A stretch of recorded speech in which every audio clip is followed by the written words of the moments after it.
everyone. We are BadController, and this is our podcast channel.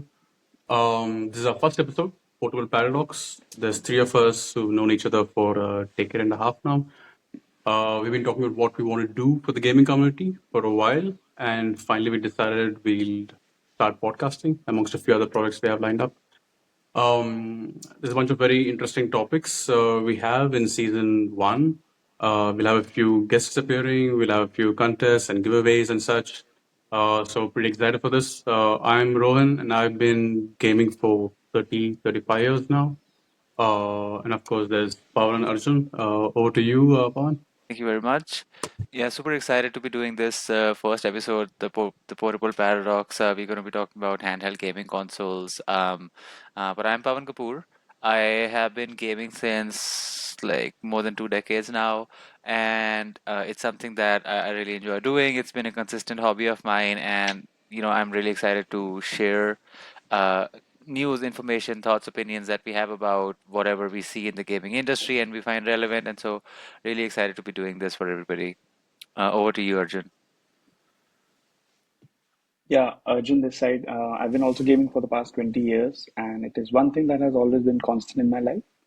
I started off playing it as a kind of an hobby to just bond with my brother, and then it expanded to multiplayer, meeting people online, and then it further expanded to experiencing storytelling via video games. So my gaming journey and experiences has been constant throughout my life, and it is probably the only thing that I can talk about 24/7. So that is why I'm keen to do this podcast. Yeah. Nice. Yeah, Nice. so So, the portable paradox, it only makes sense to start from the very beginning where it all began. Would that be 1979, Arjun? Yeah, 1979 was the year. Basically, we had our first console called the Microvision, and it did not do well. Honestly, it did not live a longer life. It vanished from the market by 1981, and majorly the one of the bigger reason was, as the name goes, it had a tiny screen and it did not really help the cause. Then Nintendo also entered the market with their Game and Watch series, but these were not the groundbreaking console that did wonders for the portable console. It was when the Game Boy came in with just four AA batteries. It could entertain gamers for nearly 20 hours. And then it was something that became from a mere 20-30 minute activity to a proper hobby that a person can pursue. And then it was also supported by games such as Tetris and Pokemon. So it gave that longevity to playing games on a portable console, and I think that is where it nearly took off. And with Game Boy, people have so many memories. Their childhood is linked to it. And then, yeah, there. If we jump through the timelines, we then reach the era of the PSP and NDS and how they did wonders. right. Uh, Yeah. I remember the Game Boy, of course. Like a couple of years ago, one of my friends had a retro old Game Boy. It was pink and it had the dual screen. It was like a blast from the past, and it made me think about like all the fun times that I had playing on that device. But yeah, to me, like the PlayStation Portable, which released in around 2004, was like one of the most exciting handheld consoles. Like it was, I remember being blown away by, wow, look at the graphics. Look, I'm able to play God of War like on this little device, and it performs really well. And this was a new like version of the game that wasn't there on the console. So I remember the PSP was a super exciting console for me. It's a pity that the support stopped eventually, and like it didn't become. I wish it had become like bigger. But like I remember having a lot of fun on that little device. Yeah, the PSP was pretty much the first handheld console that I used as well. I mean, I had the Game Boy, but I don't remember spending too much time on it. It was my brother's Game Boy. I just borrowed it every now and then. But yeah, tons of hours on the PSP, and somehow I was playing Stockholm Navy SEALs Bravo 2, Yeah. which was a third-person shooter. But to think that back then you could actually play that, and it had multiplayer as well, so it was just amazing. A lot of hours spent on that. Nice. Thanks. Yeah. Yeah, with PSP, I feel they were, despite the fact that it did not have a second stick to support it, and I really had good time with it when it come to when it came to platforming games, be it Jack and Dexter, the Sly Cooper series, and all of those games, because you don't necessarily need a second stick for that. And God of War worked wonder, as you mentioned, because Yeah, it had a sort of fixed camera, and correct. the button mashing thing worked well because the console was built so well. So it became a very good support to the PS2 to have that portability in terms of some games that were releasing on both the PS2 and PSP as well. So people had that option to choose whether they want to play it on their home console or the PSP. I've had fondest memories with PSP, but I think it was outperformed very massively by NDS's success as well. And Yeah. Nintendo's, I think, Yeah. success has always been driven by their own first party titles. Mm, And I think one major title was Nintendo Pets as well that did very good for yeah. NDS. People used to have their pets uh, in these games. So yeah, Yeah, virtual pets. yeah, that was a good time. I actually considered getting it a few months back for the Switch. Oh, Whatever Yeah. latest, I mean, there's a bunch of pet games now. There's a lot of games in the library. Uh, Yeah. oh, some of them, yeah, look quite fun. A lot of pet shelter games as well, like rescue shelter games, yeah, and actual old school pet games.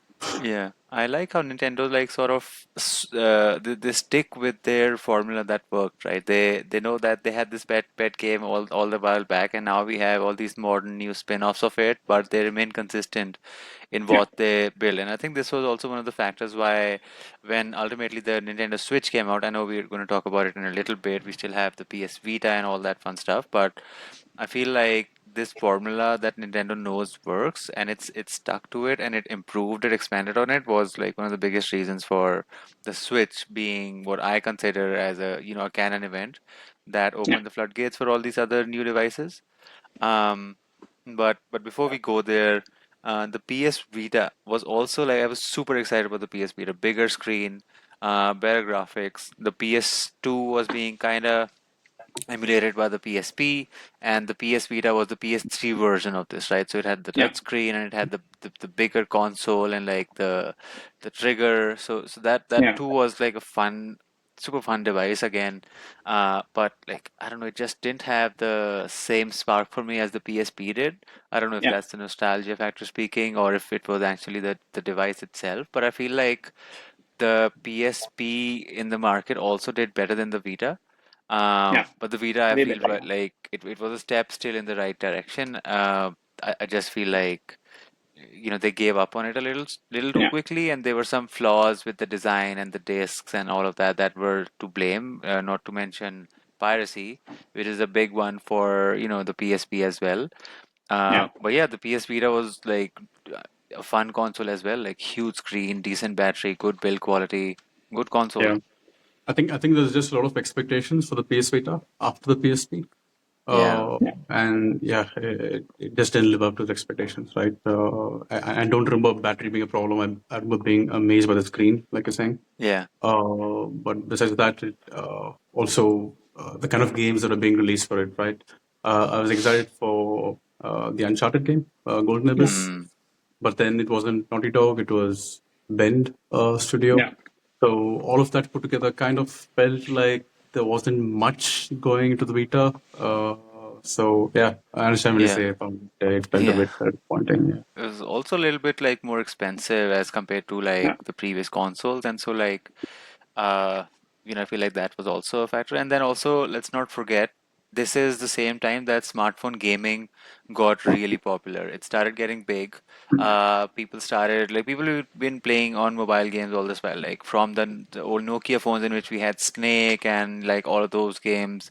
Gaming has yeah, always been part of the smartphone. But then the amount of resource that was put into this industry and like what came out of it, um, the number of gamers increased drastically because of smartphone gaming. And I feel like towards the end of the PS Vita's life, and with the onset of the smartphone era, which is still continuing really, with Death Stranding and all of these things. But I feel like that was also a factor of the for the decline as well as for yeah, something new that was happening in the market with the smartphone generation. Yeah, definitely. Decline at that point, and also when we talk later about the resurgence of the handheld consoles now, I think that's another reason because with mobile gaming, they've kind of reached the peak now. I think they found Mm, their audience. So now it gives the chance for other companies to come up with their own dedicated handheld console. But I honestly, I played Snake, of course, but then Yeah, I've never been a fan of mobile gaming, especially when I moved to touchscreen gaming. yeah, Yeah. I definitely need buttons, triggers. I yeah. just can't do with touchscreen gaming. No, I agree completely. I agree. And I think Arjun will agree as well. I Yeah, know yeah. we don't see very eye to eye in considering mobile gamers gamers. Like to me, I'm just glad that people are playing. Yeah. But like Arjun, what do you think about smartphone gamers? Me, I wouldn't necessarily call them gamers. So yeah, yeah. It's not gaming when you do it on smartphone. And I feel people give too much credit to smartphone gaming. Smartphone gaming has tried to disrupt the market so many times and just say, "You here we are now. You can play all your big games," and all of that has faded away very quickly, time and again. With the PS Vita, yes, I agree. At that time, there were two things. One, I felt that PS Vita did not have support from companies other than Sony. That led to its downfall. It's still a very powerful Yeah, console. I completed a game last year only on that. I played Metal Gear Solid 3. It performed well. It worked nice. well. The console is very smooth. Everything is fun.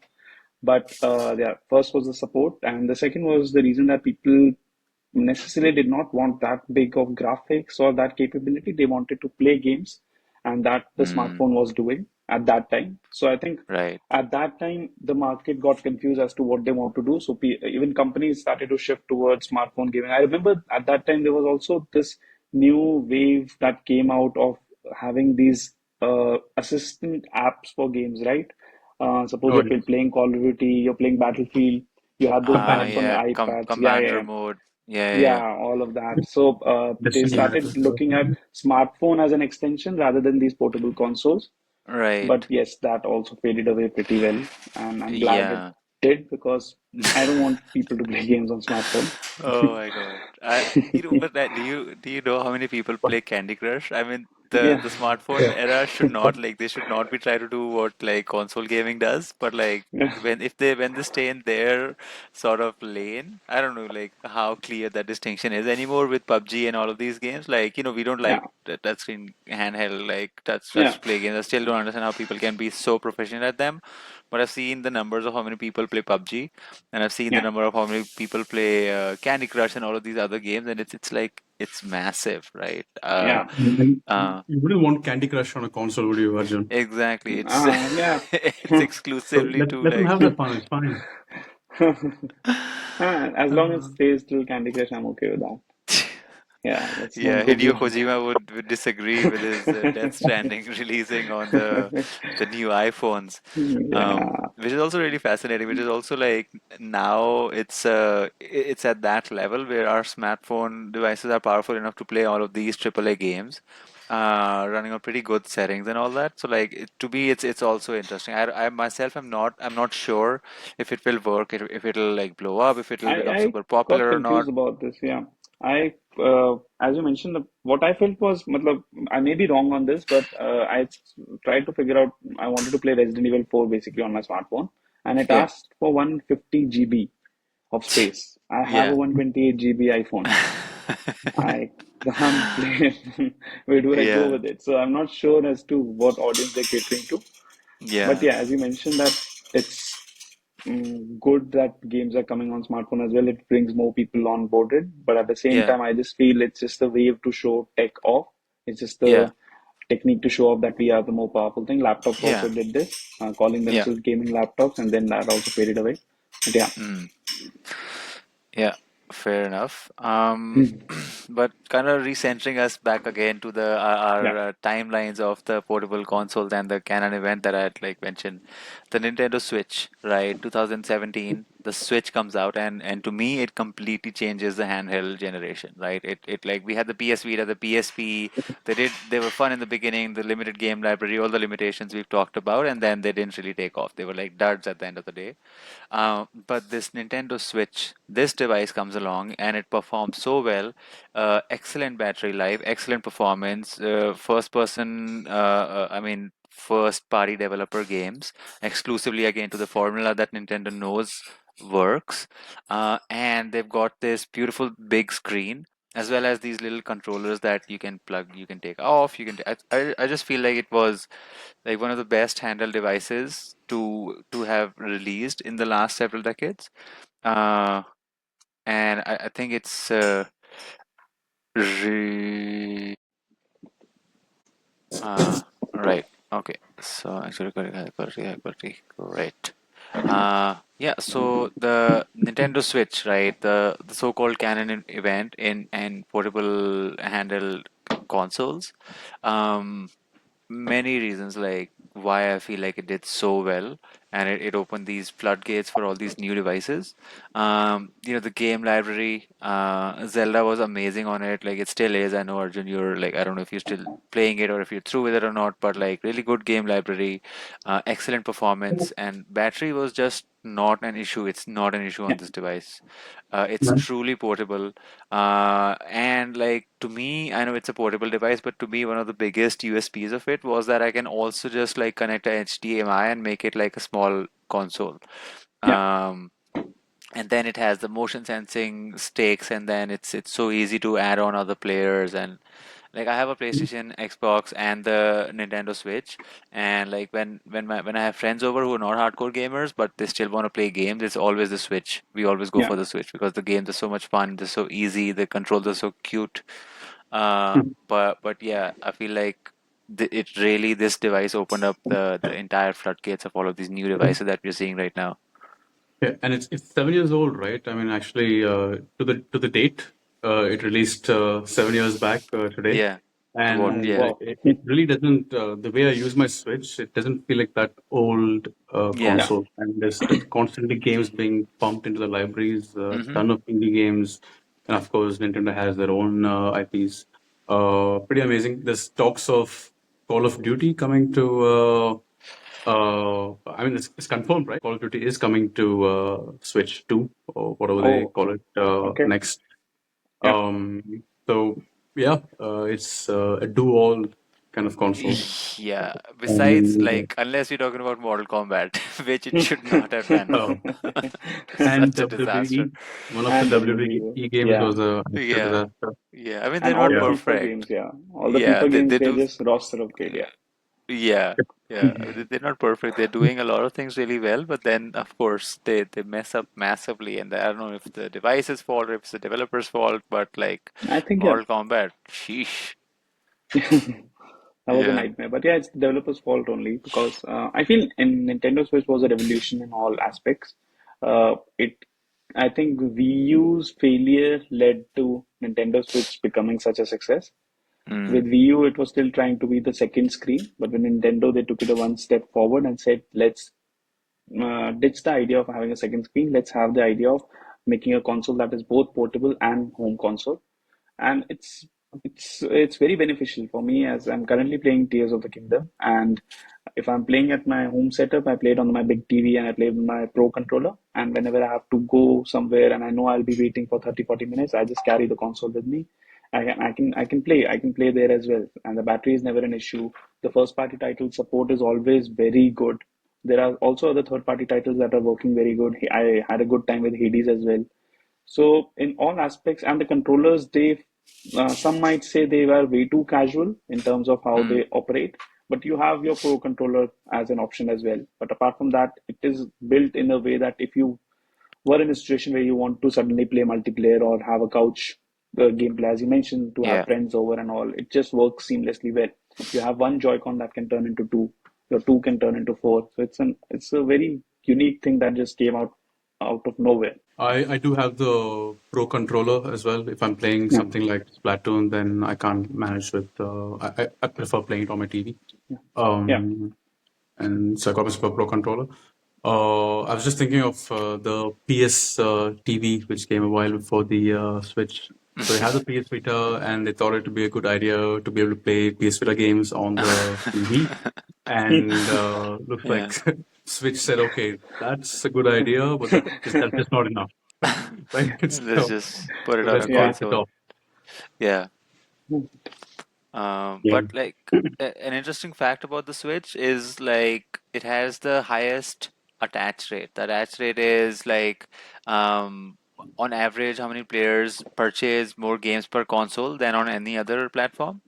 Okay. So this device has like one of the highest attach rates across all consoles, handheld or otherwise.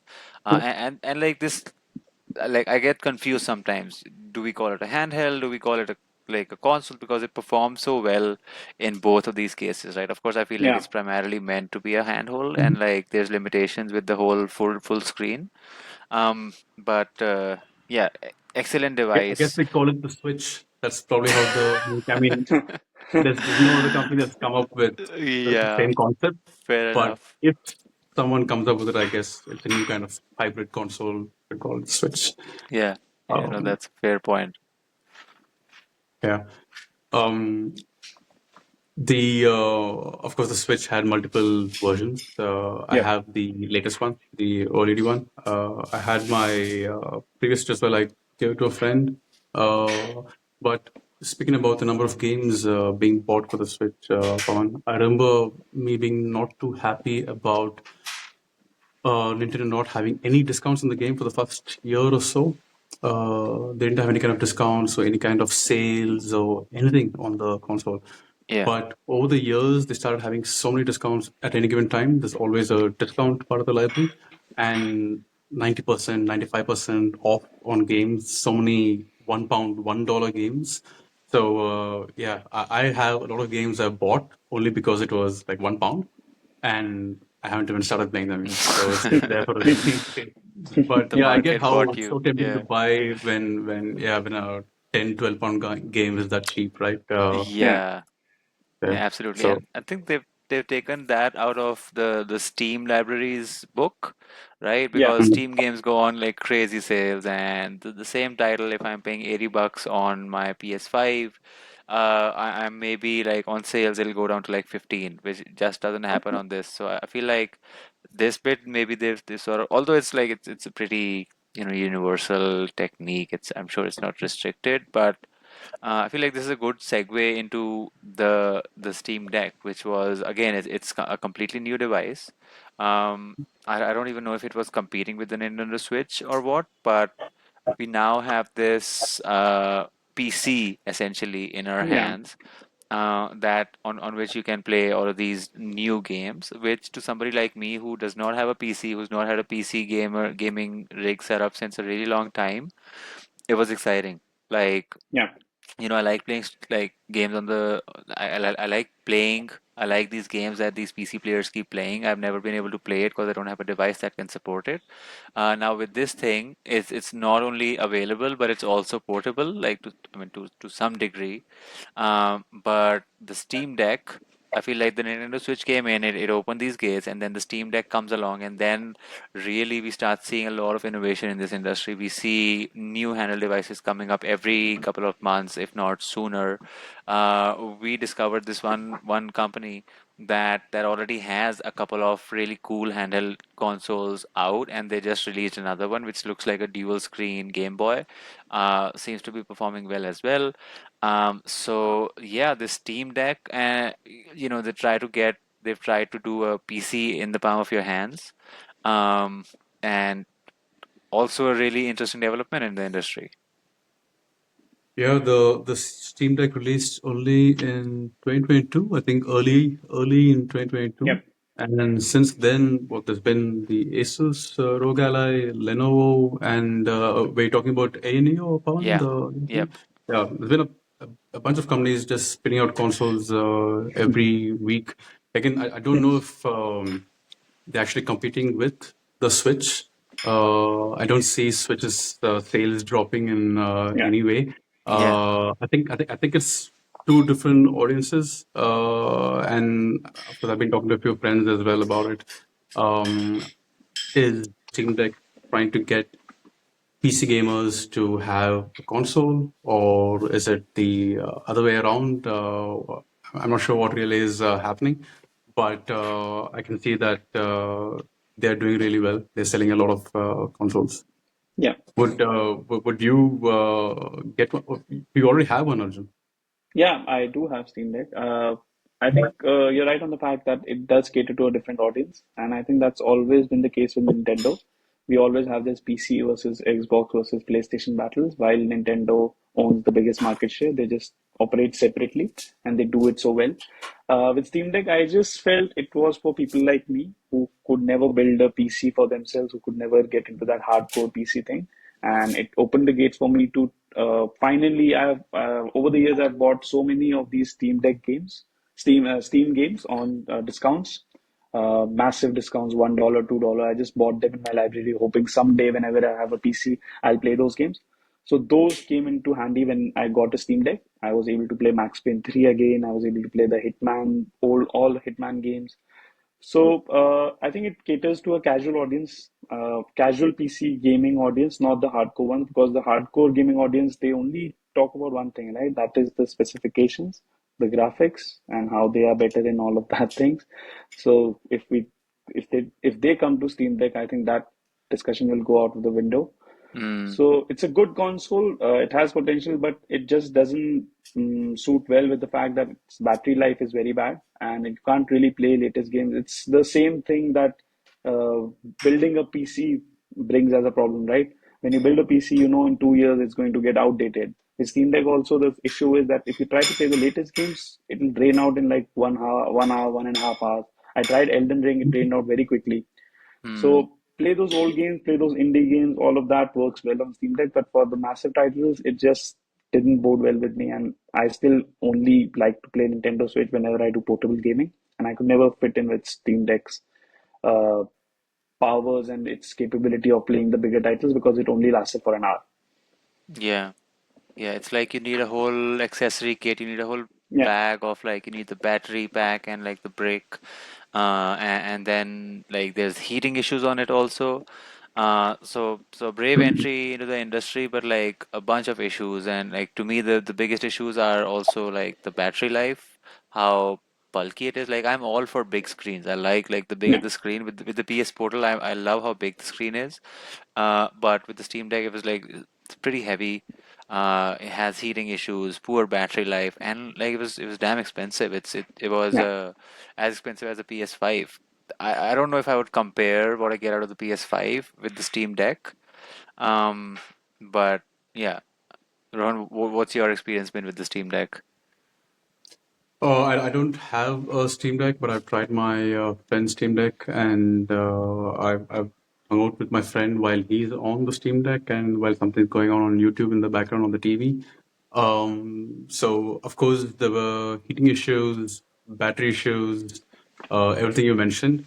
But I think the size, I don't think people would mind that, given that if you want that kind of processing power, Mm-hmm. like a Yeah. PC, then it's near impossible to have anything smaller at this point in time. Yeah. But I haven't considered getting one. I was waiting for the PS Portal to release. That's out now.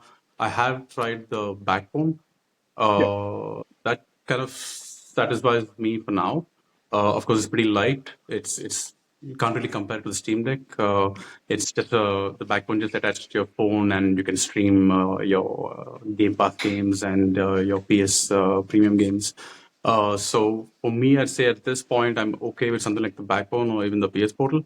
I haven't used the PS Portal though. I've just seen clips of it, and essentially, I wouldn't just dismiss it off as just a repeater. I think it has a lot of potential. I have a friend who like I play with regularly, and like I like every week like a couple of times I'm using the portal, so like I'm 100% sure I'm going to get it. Right now I've just been playing it on my friend's device. But I really like the console, man. Like you said, Rohan, it is kind of like a repeater. That was my first impression when like we were waiting for the PS portal, and then all this leaks and news was coming out, and then this device comes out, and it turns out it just basically plays uses your PS5 to play games on a second screen essentially. But uh, so initially super excited. Then I was a bit disappointed that okay, it's not its own device. It's not going to have its own games. And then I used it and I saw the reviews, and like I'm up there again on the roller coaster of being really excited about this device. Um, because it performs really well. They've made this one dedicated device, and Sony has. I feel like in this handheld console, whole thing. They've done something really well this time. Like it's lightweight. It has a really good feel. It has the dual sense controller on both sides. There is no input lag. That was one of my biggest concerns. Like there's it feels like there's zero input lag, especially when I'm on my home Wi-Fi. But we've even tried my friend playing on like his device at my place. When he's connected over Wi-Fi, his device is at his home, and like we played it. So that is a little sluggish at Okay. like times, but honestly, if I've been playing for like 15-20 minutes, I forget that okay, this is actually connected to his device at his house. It's just Mhm. streaming over Wi-Fi. So that I was really impressed by that. And so like and they've also like priced it realistically. I feel like this 250 to Oh yeah, $300 range for yeah. a really good screen and a really good controller is fine, right? They've not Mhm. done an $800 thing like the Steam Deck. Although, like, of course, it doesn't have any processing power of its own, really uses the PS5. But whatever they have done, this formula I feel like works for them, and I'm quite excited about this console. And the fact that it's a full size controller, right? I mean, a lot of people have problems with Yeah, handheld consoles having smaller controllers, smaller triggers. yeah. But this is just full size, which is amazing. And the potential, the things they can do with it, right? Have the screen as the second screen while you're Mm-hmm. playing another game on a PS5. Have your maps inventory showing up like the Nintendo Wii U, something that they tried before. Yeah. But do you think Sony's kind of experimenting to see if there's an audience for another handheld console to to come in the Yeah. future? Yeah. I really hope so. I mean, I would really want another PSP to be released. Yeah. I I mean, don't. a much better 2020s version of And the PSP.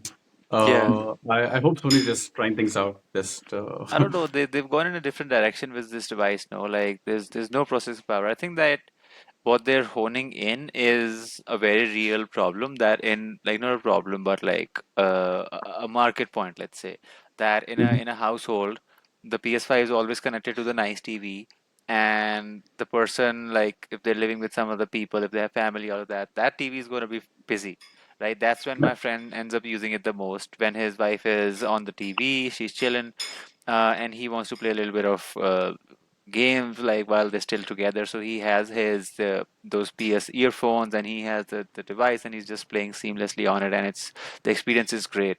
So I feel like that's the pain point that these guys are addressing. That in a household without multiple screens, yeah. you can still play your PS5 while the other person uses the device, and that's the portability that they've given it.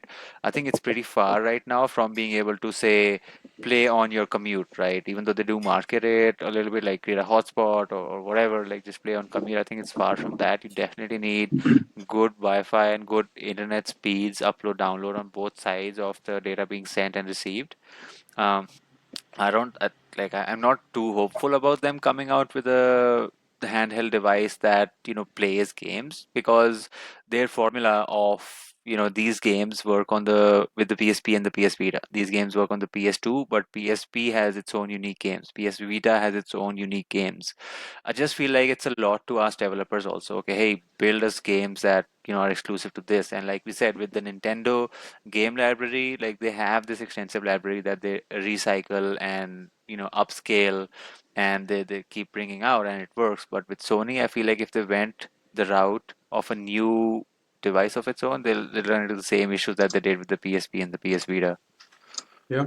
And interesting to see what Microsoft is up to because they've been far from anything to do with handheld gaming for a while. I mean, the last they tried, they experimented with was the Kinect, Yeah, but after that, nothing. I guess they're doing well enough with the Game Pass at the moment. yeah. Are they But though? Are they doing well enough with anything? I don't understand Microsoft. Yeah, they're taking my Mine too, money as well, actually. even though I Yeah. haven't turned on my Xbox for the last 6 months or so. And what I feel is what I would ideally would want, maybe, and that is the route. And I do sort of agree with what Rohan is saying. Maybe they're experimenting to find out if there's an audience for it. It will be great if all three generations go the Nintendo Switch route for the next generation. We have a hybrid kind of console. So basically, and it is somewhat possible if Steam Deck is able to hold the power to run an Elden Ring, for example. So there is some possibility to run basically a toned down version of a AAA title. Maybe a Last of Us 2 is working and all of those things. So I feel if that is the route that goes well with Sony, I don't know with Microsoft, they will be too busy buying more companies.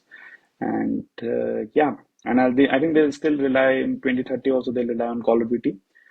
So overall, I just feel I would Microsoft want. is not sponsoring this episode. I've never tried the streaming thing. Basically, I've never played Yeah. games via stream, and I always thought it will be a failed thing. I remember talking to the executive who was handling the Google streaming thing, and I told him that it's going to be a failure. I'm glad that I was true. That was true at that time. But it's good to see that the PlayStation is doing well and the backbone thing is also working well. So if that is the future, I still have mixed feelings about it because I still feel the if even if I'm getting a point 0.1 second of input lag or 0.1 second of lag overall, that is going to bother my experience. That is going to be an itch that I'll always have in my brain. So I Mm, want that perfect experience always. But yeah, I think the use cases that you mentioned, Pawan, they seem to suit well. right? Yeah. Yeah. Yeah. Um, So, so we have the Switch 2, or I mean, we're calling it Switch 2, but they probably call it something else that they haven't been giving the numbering to their consoles, right? So, what do they name it? Switch Pro, Switch 2. We have that coming. We have the likes of Steam Deck and Lenovo Legion and Asus ROG, yeah. and we have the PS Portal, like streaming handhelds. We have the backbone. What do we really want though in a handheld console? What would you guys want if, say, anything was possible? So like a dream handheld Yeah, device, no limitations. no limitations. Nice question. All right, Arjun, you go Yeah. first. I think infinite battery Mm, because if I'm traveling, I don't want that uh, burden of carrying a power bank or worrying about my battery. And then with the example that I gave of Resident Evil 4 on iPhone, I think to have that infinite memory, I wouldn't want to stream games as I mentioned. To have that infinite memory thing, that is the ideal console. I don't go much for power and specs. I don't want my game to look the best on a portable console. If they run well, if they run smoothly, if they're able to run 60 FPS, that'll be great. Because I can't manage 30 FPS anymore for some reason, and that is one thing that I struggle with when it comes to Nintendo Switch at times. So yeah, I think these three things suit well for an ideal portable console for me. Yeah. nice. Yeah. Rohan, what would your ideal dream console handheld look like? I'd say the battery thing, Yeah. just having infinite battery, having a very light console because one of the things about Steam Deck and Lenovo was the size that actually threw me off also a little bit. Um, and one thing is to be able to play any platforms games, which in a way you can do today. But just perfecting that and not having to have my PS5 on for me to play PS5 games on a Yeah. portable console, right? Just being able to play any platforms games, that would do it for me. Nice. Infinite battery dimension. No, Arjun's covered that for us. Yeah, that You? sounds that makes sense. Yeah, I actually really like the idea of having access to all my different game subscription services on one device. And again, with that model also, I would want to download it, and I would like the infinite memory space so that I can download like 15 games on my handheld and I can play it. But really, this point that you raise about being able to play. So if I imagine a perfect console, it's the PS Portal with the controllers on each side with a really nice screen, not super crazy heavy, Mhm. with the ability to play Game Pass games on it, with the ability to play my Steam games on it, having its own processing power. And I am a little bit of a specs guy, so I want the screen to be absolutely beautiful. I want it to be like the blacks to be really amazing. I want the 60 FPS at a minimum. So to me, my favorite console would be this brilliant screen, the memory, and like more importantly, access to all my platforms in one device. Like I feel like that could be enough to have me have that as my main like gaming device. Um, But yeah, Yeah, that's As actually a that's in, you'd interesting. move Yeah. away from TVs and it's home consoles. possible. It's possible because the portability factor of it is so like important. And I could like even now sometimes when I'm watching Netflix, it's really weird. Like I have the TV right in front of me, but still I'm on my phone and I'm watching it. I don't know if it's just me or something. So I can imagine myself doing that with this handheld also. Yeah. Like at the TV, have like three consoles plugged in under it. I'm just like on my handheld playing on my infinite memory and infinite game library. Yeah, Interesting, I'm interesting. capable. Yeah, before we end this discussion, I would like to understand, I would like to know the story, basically understand what has been your fondest memory when it comes to portable gaming. Where have you felt that you've been uh, by Oh, Just, we lost Arjun just again. All right. and So Arjun is back after his second power cut, and Pawan and me yes. had to stay in this version. Like still. See, if I had my PS Portal and it was connected to the Wi-Fi, I would have lost the connection right there. Would not have been like all my fanboying about the PS Portal See, would have gone out that's the why I don't window. like streaming, But games being streamed and all. Yeah. that's why I would make a hotspot and use expensive data instead. No, I'm joking. I can't. It has to be on a Wi-Fi. Yeah. Uh, But yeah, But but you were asking I something, Arjun. I wanted to know, yeah, I wanted to know, like, what has been your most memorable experience when it comes to portable gaming? It could be something very personal to you, it could be something very beautiful to you, or it could be something like a very are you jaw-dropping experience. So, like, what has been your best gaming experiences when it comes to portable gaming? I'll go first. Yeah. Uh, to Nice. me, like my fondest memories include playing the God of War game on the PSP. And I would play it with my brother. We just have this one PS Vita, and like he would play it, and then like he's my older brother, but he'd give the hard levels to me because I think I'm a slightly better gamer than him, and he's fine with that. Like even today, like the new Doom game, when he plays, he's stuck at the main boss, so he just gives it to me to do it. It's a separate thing that I can't kill him either because my brother did no upgrades through the game. Um, There's so, going to but be that one nasty comment, and we're going to know who it is. though he won't drop a nasty comment, he'll still drop a nice comment because he needs me to end his doom. But anyway, he so playing with my brother like on one device, like over his shoulders. We were really small back then. Also, that's one of my like core memories of gaming. And then this PS Portal, like I really enjoyed this experience. The first time I played it on my friend's device. Um, and I we actually played Battlefield 2042 on it online also because I was like if I want to see the performance of it I want to see how it performs in this in this section, right, with this device. So that's so those are my like fondest memories. Nice, nice. That's nice, yeah. For me, I don't think it was just one. I got a few actually. The first one was, I'll say, when I got my PSP. It had just launched, and coincidentally, me and a friend were in Shanghai at that point, and we were just amazed to see these long streets of just video game shops. And the PSP had just launched, so there were like banners all over the place over the PSP. We walked into the very first shop. We both picked up our PSPs. We got Ridge Racer and Midnight Club. We both picked up both the games. Yeah, so that was. I remember the first month of after getting the PSP. It was just amazing. Nice. And then I'll say the second nice core memory that I have is when I got the Switch. Again, Hmm. it was day one. Got the Switch, stood in a long line, made friends while in the line with other gamers. A couple of months later, Splatoon releases, and got Splatoon, walking by the shop. I have to pass a bunch of coffee shops to get to the game shop, and I could see the coffee shops just filled with gamers sitting around Wow. tables, everybody with their Yeah, switches, playing Splatoon and other games like multiplayer games, and this one from London. Switch. That was a launch game. So again, made a lot of friends over there. Had a very good time for like 6, 7 months since release, and then of course I played a lot of games on the Switch, and then for a long time I was not playing on the Switch.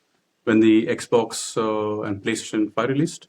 Uh, and then a couple of years back, a close friend of mine who stays over here, he got the Switch as well. And then again, I got back onto the Switch, playing a lot of co-op games with him. Again, we would get the same games, and couch co-op games are so much fun with a friend, right? So that's my other like favorite memory of having a handheld console. So Nice. yeah, it's handheld consoles are fun. Yeah. Uh, You yeah, they're fun. I think two memories. One is I don't remember how and where and when I played, but I played a lot of those original Pokemon Red, Blue, Yellow. And Mm, those were the sweetest memories because me and my brother, we used to have different save files and we used to have a different Pokemon set of Pokemons, what we wanted to go with. I always had Bulbasaur, which was a very controversial choice. I got to know this now when internet came into existence. Having Bulbasaur as a starter Pokemon is a controversial choice, but I used to have that. And then, yeah, so those replaying those Pokemon games again and again and again and just going through each and every secret in it. And that was one memory that stays well. And then a recent memory, I would say it's the experience of the first time I played The Legend of Zelda Breath of the Wild on Nintendo Switch. That was probably the first game that I played on the Switch itself as well. So experiencing the power and the newness of Switch combined with the grand scale of Zelda and how it opened and everything. So it just gave me goosebumps, the opening title screen nice. and all of that thing. So playing that game and just using the Switch's power to just instantly switch from being a home console to a portable console and experiencing Zelda with it was a very memorable experience as well. Yeah. Lovely. That's really nice. Yeah. Yeah, this stuff is very much in our blood, I feel like. And yeah, I'm like really, really glad that I have this passion and that I have this, platform now to kind of discuss it also with you guys. Definitely. Um, Yeah. but yeah, but this has been super fun. Any closing thoughts there, Rohan? No, nice. I mean, it's a very first episode, and I enjoyed discussing handheld consoles. And of course, we have a bunch of interesting topics coming up for the next few episodes, and we also have a few guests coming over. That'll be exciting as well. Yeah. But yeah, it's a very first episode, so guys watching, listening, just share any kind of feedback you'll have, and we'll try and improve and make things more fun. Yeah. Yeah, awesome. This Super was fun. great. Yeah. Thanks. Thank you guys for Thanks, spending the guys. time here to record this, and thank you guys for listening. And we will see you all in the next one.